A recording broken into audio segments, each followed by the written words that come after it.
Hello and welcome to the YouTube channel D Creations Resources. We are looking at different concepts, especially under the Tell Me What series. We have been speaking about GM tube, GM counter. We spoke about its need, the construction, and some phenomena such as quenching.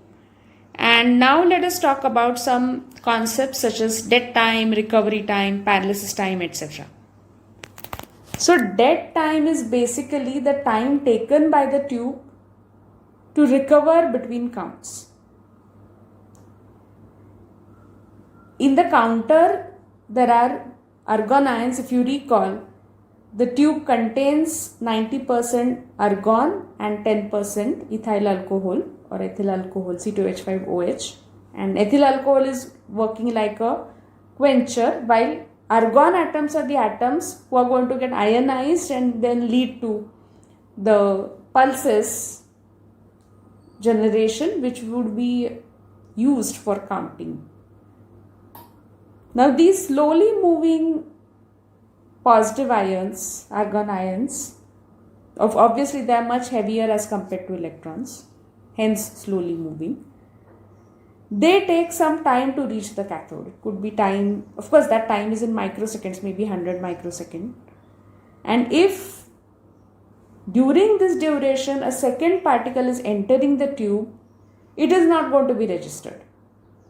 Because here actually the potential difference across the electrodes is very low that time. So this time when the counter is engaged in the previous operation and is not able to record the next count is called the dead time, this particular time interval. Then there is recovery time. So after this dead time, the tube will take approximately around 100 microsecond or so before it regains the original working conditions.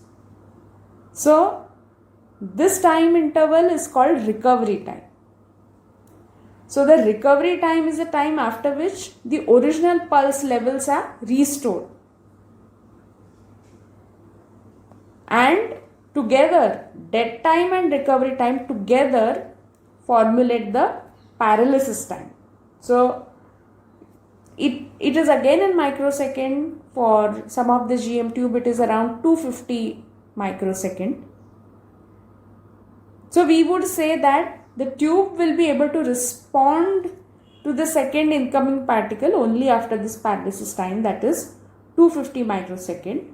So a correction is hence applied to take care of this paralysis time.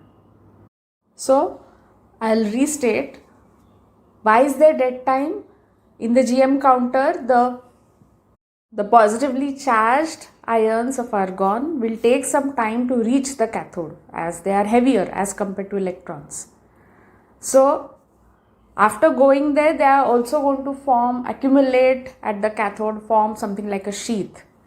And if simultaneously another radiation comes to the tube, during this time, it will not be recorded. So it is as good as dead. So that's why this time is called as dead time. And after the dead time, the tube is going to take some time, it could be in microseconds, to progress and recover the basic functioning situation. So this time is the recovery time. And together dead time and recovery time will form the paralysis time. Another name for paralysis time is resolving time, and which for many of the tubes is around 250 microsecond.